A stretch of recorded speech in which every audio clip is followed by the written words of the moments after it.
Bismillahirrahmanirrahim. Assalamualaikum warahmatullahi wabarakatuh. Waalaikumsalam warahmatullahi wabarakatuh.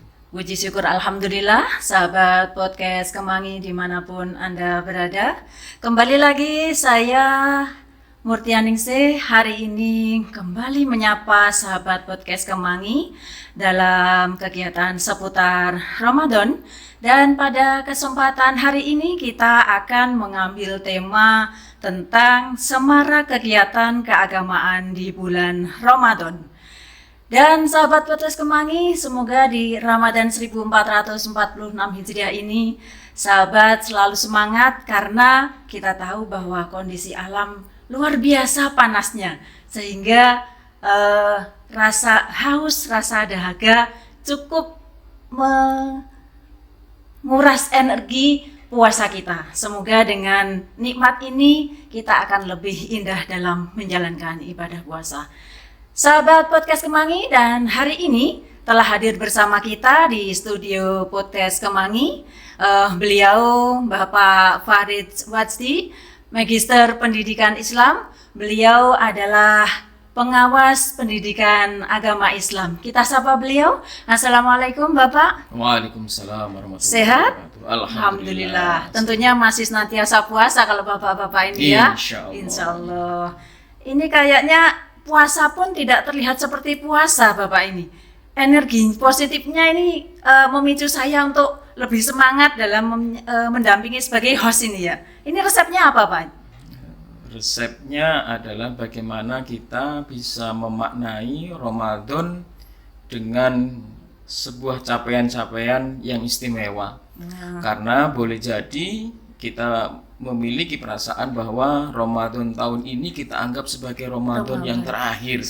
Maka bagaimana kita memaksimalkan apa yang bisa kita lakukan selama bulan Ramadan. Artinya harus punya target dalam Ramadan 1446 Ya, Hijriah ini. targetnya harus lebih baik dari tahun yang kemarin. Insya Allah.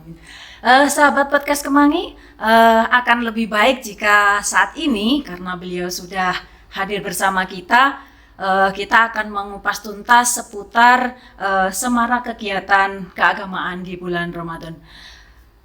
Begini Bapak, kalau kita lihat sejak hari sebelum puasa, masyarakat sudah begitu antusias, euforianya dalam menyiapkan kehadiran bulan yang mulia ini. Nah, sebenarnya apa sih semarak kegiatan keagamaan di bulan Ramadan ini?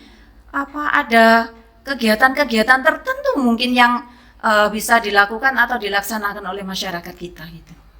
Ya, saya mau menyapa dulu. Assalamualaikum warahmatullahi wabarakatuh. Waalaikumsalam. Alhamdulillahirrabbilalamin. Innal hamdalillah nahmaduhu wa nasta'inuhu wa nastaghfiruh wa na'udzu billahi min syururi anfusina wa min sayyiati a'malina may yahdihillahu fala mudhillalah wa may yudlil fala hadiyalah.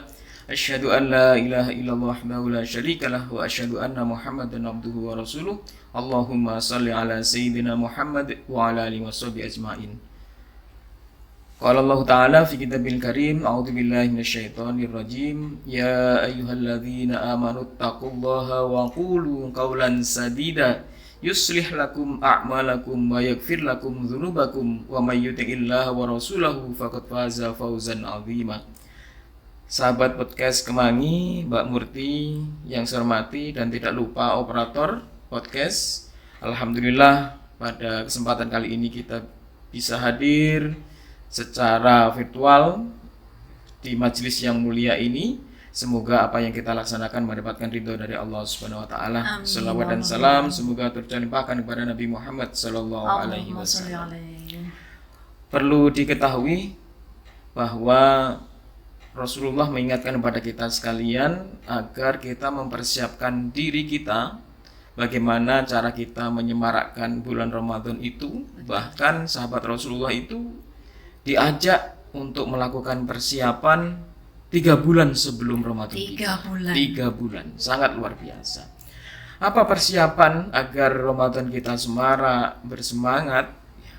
Yang pertama adalah persiapan dari sisi keimanan. Apabila seseorang memiliki niat yang kuat, maka insya Allah akan sangat berpengaruh. Jadi puasa itu tidak hanya dari sisi perubahan pola makan. Oh, begitu. Iya. Jadi tidak hanya secara fisik. Tidak hanya secara fisik. Contohnya ada sebuah riset, ya, sebuah penelitian, orang yang mogok makan itu mampu bertahan 25 hari. Orang yang tidak diberi minum sama sekali bertahan hanya 5 hari. 5 hari. Maka Allah yang mengetahui kemampuan manusia, maka mensyariatkan puasa ini jauh lebih humanis. Masih diberikan kesempatan untuk makan dan minum, maka kenapa banyak orang yang tidak sanggup berpuasa? Karena kekuatan iman yang dimiliki belum tebal, dan yang kedua adalah tidak ada kemauan untuk berpuasa. Banyak orang yang sehat, banyak orang yang diberikan kesempatan tapi tidak diberikan kemauan dan iman oleh Allah Subhanahu wa taala. Yang kedua adalah untuk menyemarakkan Ramadan harus ada persiapan dari sisi harta. Bagaimana puasa tidak bisa dilakukan dengan semarak apabila dari sisi harta kita tidak ada persiapan, tidak ada prepare. Contohnya, kita akan lebih bersemangat apabila kita memiliki persiapan harta sehingga mampu memberikan yang terbaik untuk orang-orang di sekitar kita. Contohnya takjil, Betul. berbuka, kemudian memberikan hidangan bagi orang-orang yang sedang tadarus. Betul. Mungkin kita berniat untuk memberikan hal yang istimewa, ya. Tidak hanya kisaran gorengan, boleh jadi banyak hal yang bisa kita berikan, hal-hal yang sangat istimewa. Mungkin untuk menyemarakkan Ramadan ini juga butuh support dari masalah anggaran dan dana. Seperti itu. Jadi kalau kita kembalikan kepada bagaimana kita menyemarakkan kegiatan Ramadan ini, sebenarnya bentuknya banyak sekali nih. Dimulai dari persiapan yang tadi disampaikan bahwa Kanjeng Nabi sudah mengatakan untuk 3 bulan sebelumnya sudah dipersiapkan. Kan kita tahu Pak Haji ya, ada yang namanya bulan Rajab, kemudian Sya'ban, kemudian baru Ramadan. Nah, proses Rajab, Sya'ban, kemudian sampai dengan bulan Ramadan, apakah ini yang dimaksud kemudian Rasulullah menghendaki pada kita agar mempersiapkan diri terlebih dahulu? Betul. Jadi doa itu adalah senjatanya orang yang beriman. Ketika sebelum Ramadan tiba saja, kita berharap agar kita mendapatkan keberkahan di bulan Rajab, di bulan Sya'ban, agar bisa dipertemukan lagi sampai usia kita di bulan Ramadan.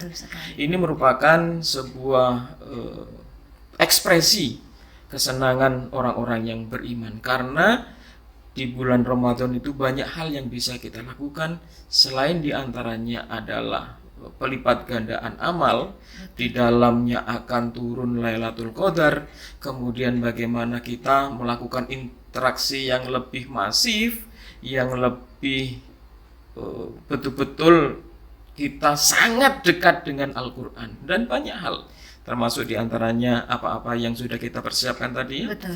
Ya, contohnya sahabat podcast sekalian, yang pertama sahur misalkan, ya. Kita membangunkan keluarga kita, ya.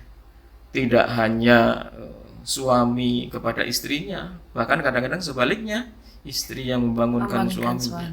Istri yang bangun terlebih dahulu setengah 3, suaminya tidur dulu. Tidur. Nah, ini semarak luar biasa. Dan juga bagi kita yang masih memiliki anak kecil misalkan, untuk jenjang TK atau SD sampai kelas 2, kadang-kadang karena rasa sayangnya kita tidak tega mereka untuk berpuasa 1 hari.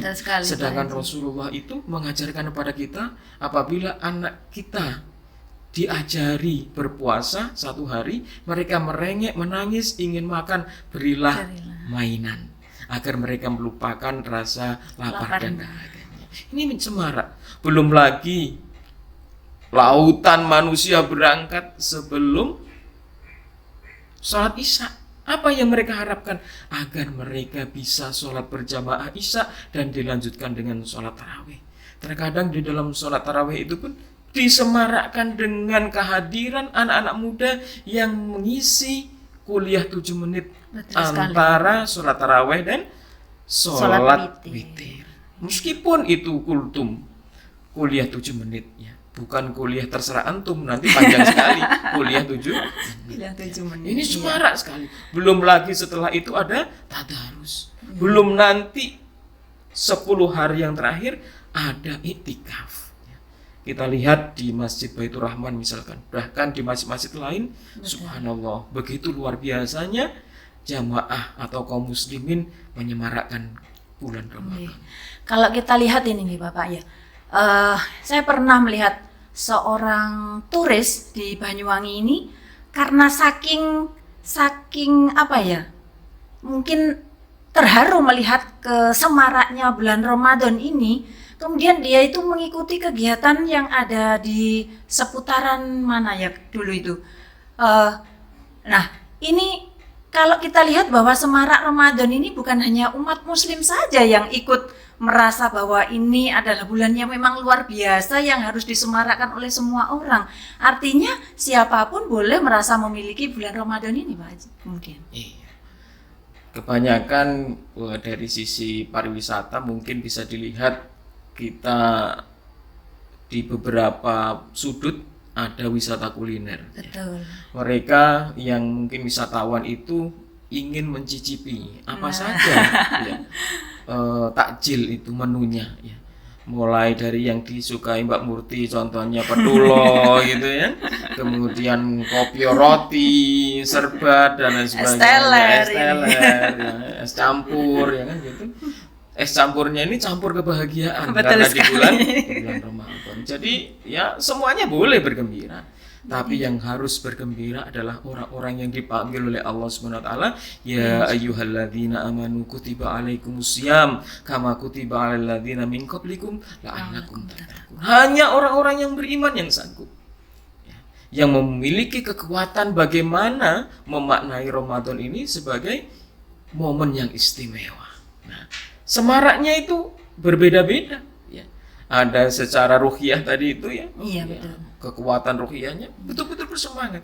Jangan sampai contohnya semaraknya di akhir Ramadan itu hanya untuk menyiapkan datangnya 1 Syawal. Ya. Akan tapi Rasulullah mengencangkan ikat pinggang, menjauhkan dirinya dari tempat tidur. Fungsinya adalah bagaimana semaraknya Ramadan ini diisi dengan amaliyah-amaliyah Ramadan yang luar biasa. Nah, kemudian ini Pak Haji, kalau kita lihat terkadang semarak Ramadan ini kan sebenarnya lebih banyak terlihat mulai sore hari, kemudian sampai malam hari, sampai subuh. Nah, kadang-kadang ya kalau di sekolah ya Pak Haji, kalau di sekolah mungkin rata-rata kita di siang hari ya, anak-anak kita yang ada di sekolah menyemarakkan Ramadan dengan adanya pondok Ramadan dan sebagainya, kegiatan tadarus Al-Quran dan sebagainya. Nah, sebenarnya kapan sih semarak Ramadan ini harus kita budayakan, harus kita lestarikan setiap waktu 24 jam atau bahkan sampai setelah puasa pun? Ya, kalau di sekolah ya, bahwa menyemarakkan Ramadan dengan berbagai macam event ya, itu memang ada ketentuannya ya, menurut surat edaran baik itu dari Kementerian Agama maupun Begitu. dari Kemendikbud atau Kemendikdasmen ya seperti itu.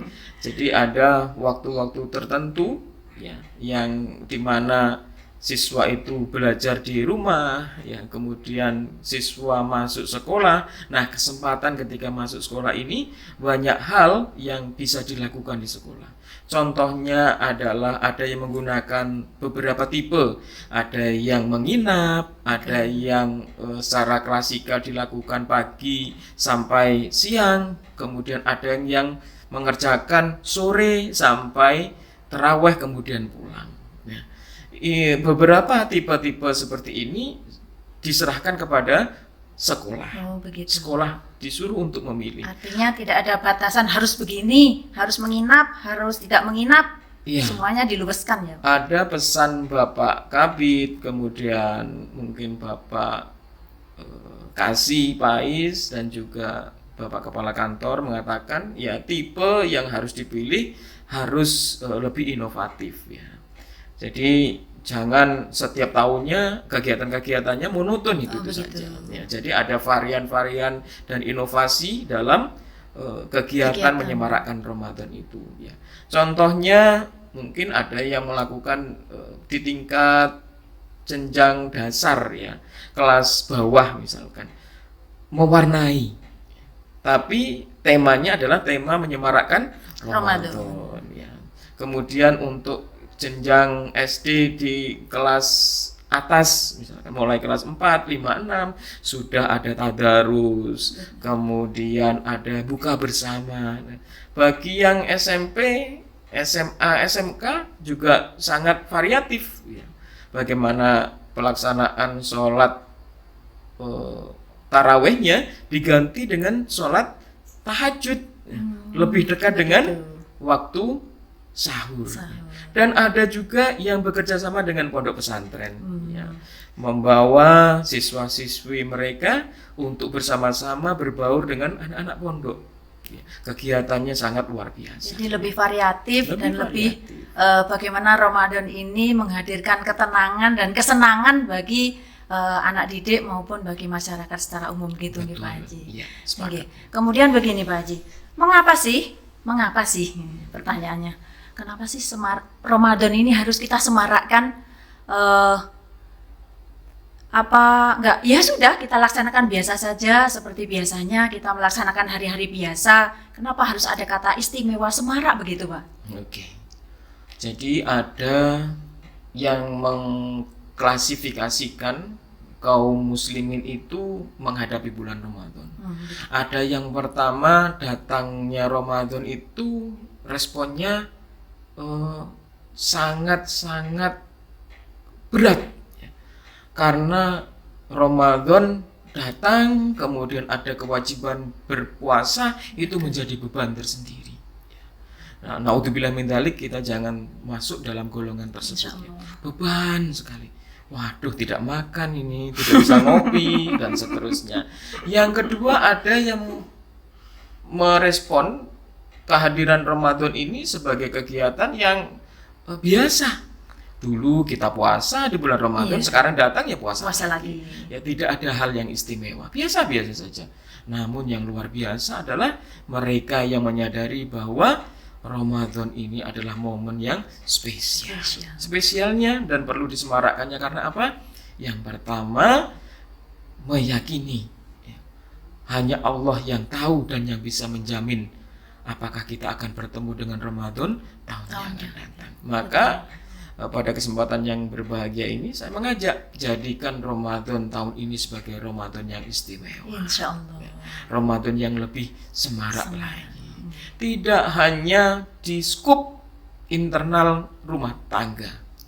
Misalkan boleh jadi membuat banner sambutan marhabannya Ramadan, kemudian berfoto bersama, kemudian sedikit ada yang menggunakan TikTok misalkan sambil mengucapkan bareng dukungan semangat kepada umat muslim yang akan menjalankan ibadah puasa gitu. Banyak hal ya. Semuanya dikemas dengan hati yang bergembira. Ya mungkin termasuk podcast pada kesempatan kali ini.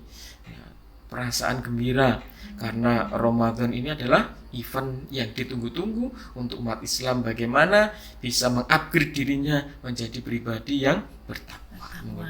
Nah, kalau kita kembali lagi, jadi semarak Ramadan ini sebenarnya bisa dilakukan di mana saja sih Pak?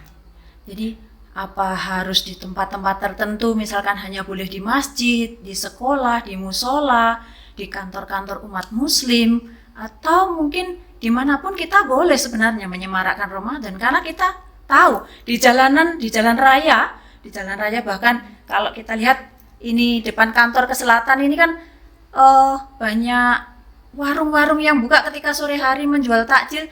Setidaknya ini kan juga dalam rangka menyemarakkan Ramadan juga ini berarti Pak Haji. Berarti tidak ada batasan apa semacam itu Pak Haji? Iya. Ramadan sangat berpengaruh. Jadi dari sisi manapun ya, dari sisi perekonomian Betul. Betapa luar biasanya momen Ramadan ini difungsikan untuk meningkatkan penghasilan mereka. Iya. Ya. Bagi yang misalkan anak-anak remaja, bahkan mereka tidak hanya menjual takjil.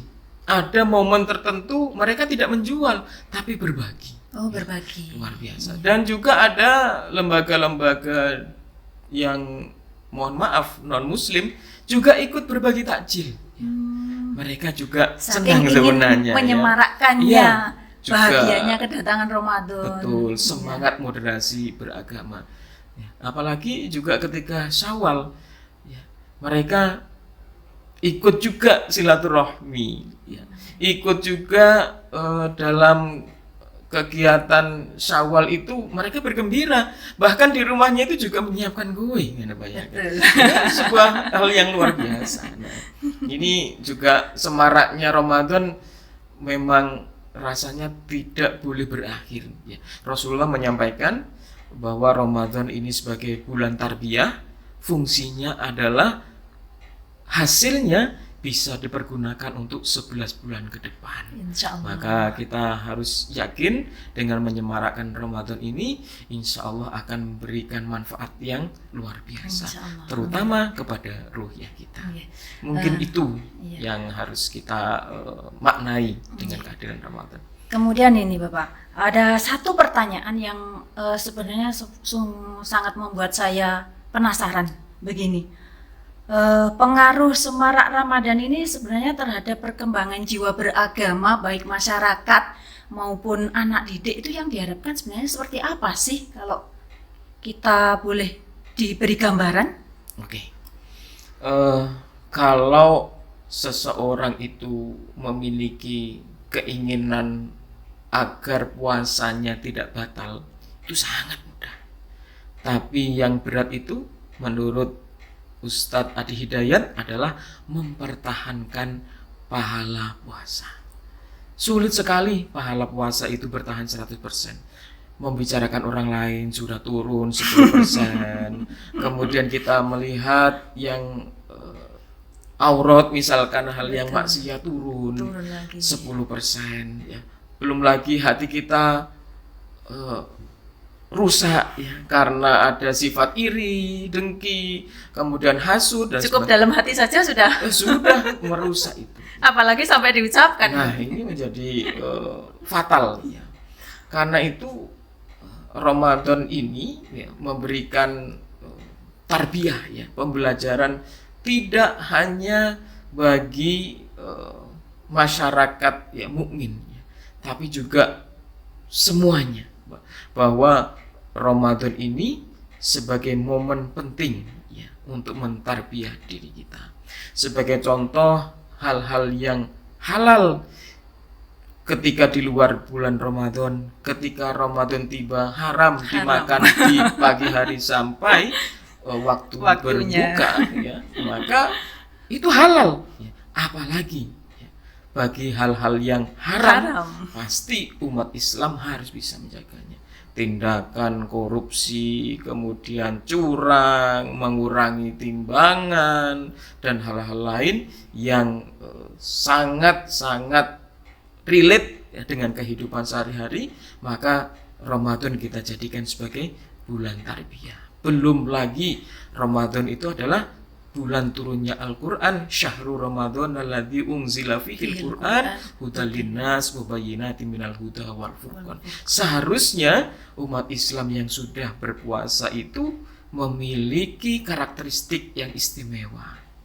Karena apa? Janji Allah akan membukakan pintu kerahmatan bagi suatu daerah di mana ahlinya, penduduknya itu menghiasi dirinya dengan nilai-nilai ketakwaan. Mungkin ini yang luar biasa. Iya. Jadi sebenarnya kalau kita kembalikan kepada jiwa beragama yang bagaimana sudah jelas seperti dijelaskan tadi, bahwa di Al-Quran juga jelas disebutkan la'alakum tattaqun. Nah, kemudian ini Bapak, saat ini kan Bapak posisi sebagai pengawas pendidikan agama Islam. Ya. Nah, hari ini apa sih sebenarnya yang sudah dilakukan oleh seorang pengawas agama Islam dalam rangka menyemarakkan bulan suci Ramadan ini juga? Oke, ini kelihatannya pertanyaan penutup ini. Ya, menjelang penutup ini Pak. Bahwa tugas dari pengawas guru pendidikan agama Islam itu adalah memastikan siswa-siswi mendapatkan layanan pendidikan agama Islam. Karena itu kehadiran kita di sekolah yang pertama adalah tidak hanya memberikan evaluasi, akan tapi mendampingi dan membersamai serta memastikan apakah kegiatan di bulan Ramadan, pondok Ramadan, kemudian kegiatan-kegiatan yang sangat beririsan dengan Ramadan ini, ya, mulai dari tarhib, ya, yaitu menyambut Ramadan, kemudian ketika berada di bulan Ramadan dan bahkan sesudah, sebenarnya halal bihalal itu merupakan bagian dari Ramadan itu sendiri. Nah, ini memastikan ini juga bukan hal yang mudah. Karena bagaimana guru itu bersemangat memastikan kegiatan-kegiatan itu terrealisasi dengan baik. Mulai dari puasanya anak bagaimana bisa terjaga, kemudian sholat duhanya, kemudian bagaimana tilawah Al-Qur'annya, bahkan ada program khataman Al-Qur'an. Belum lagi bagaimana mereka berbahagia ketika berbuka, dan di malam harinya bagaimana ada buku untuk melihat memonitoring apakah mereka itu sholat tarawih atau tidak, bulan Ramadan. Kegiatan, ada jurnal, ya, seperti itu. Ini bisa dilihat, ya, anak-anak itu bagaimana yang sebenarnya bisa dilakukan secara fisik buku, bahkan ada yang menggunakan jurnal itu secara digital. Ya. Mereka tinggal klik, sudah terlaporkan kepada gurunya bahwa pada saat ini berpuasa, sudah membaca Al-Quran, sudah taraweh, dan seterusnya. Jadi dalam rangka menyemarakkan kegiatan Ramadan ini butuh dukungan dan peran serta dari keluarga, utamanya Pak Haji, keluarga, lingkungan sosial, lingkungan masyarakat, juga utamanya tumbuhnya semangat dari diri pribadi kita masing-masing. Nah, ini karena Bapak kita dibatasi oleh waktu, barangkali Bapak bisa memberikan sedikit closing statement untuk semarak kegiatan Ramadan tahun ini. Terima kasih. Sebagai closing statement untuk sahabat podcast, marilah kita memiliki pemikiran yang progres, ya. Orang yang cerdas itu adalah orang yang harus melihat bagaimana kehidupan sesudah di dunia, yaitu di akhirat. Sehingga ya ayyuhalladzina amanu taqullah wal tanzur nafsum ma qaddamat liqad. Maka di bulan Ramadan ini adalah kesempatan kita untuk memperbanyak amal, untuk persiapan kita menghadap kepada Allah Subhanahu wa taala, dan semoga kesempatan pada Ramadan tahun ini menjadi kesempatan emas, ya. Ini menjadi hal yang istimewa, tidak hanya untuk diri kita, nanti juga akan bias siapa yang akan menikmati nilai-nilai ketakwaan kita, terutama orang-orang yang terdekat di sekitar kita. Suami atau istri atau anak, mereka lah yang mengawali, menikmati sosok orang-orang lulusan Ramadan yang lebih bertakwa, yang lebih mencintai keluarganya, yang lebih harmonis, ya, dan nanti akan bias dari suatu keluarga, masyarakat setingkat RT, RW, kelurahan, dan sampai negara kita menjadi negara baldatun thayyibatun warabun ghafur. Amin. Allahumma amin. Sahabat podcast Kemangi, tidak terasa waktu membatasi kita untuk bercakap ria pada kesempatan hari ini. Mohon izin saya Murtianingsih bersama beliau Bapak Farid Wajdi MPDI dan segenap kru podcast Kemangi mohon izin undur diri. Semoga Ramadan tahun ini mampu menjadikan diri kita lebih baik dari Ramadan tahun kemarin, dan semoga kita akan senantiasa dipertemukan dengan Ramadan di tahun-tahun berikutnya. Amin. Akhiran, wallahul muwaffiq ila aqwamit thoriq. Wassalamualaikum warahmatullahi wabarakatuh. Terima kasih Bapak. Ya, sama-sama.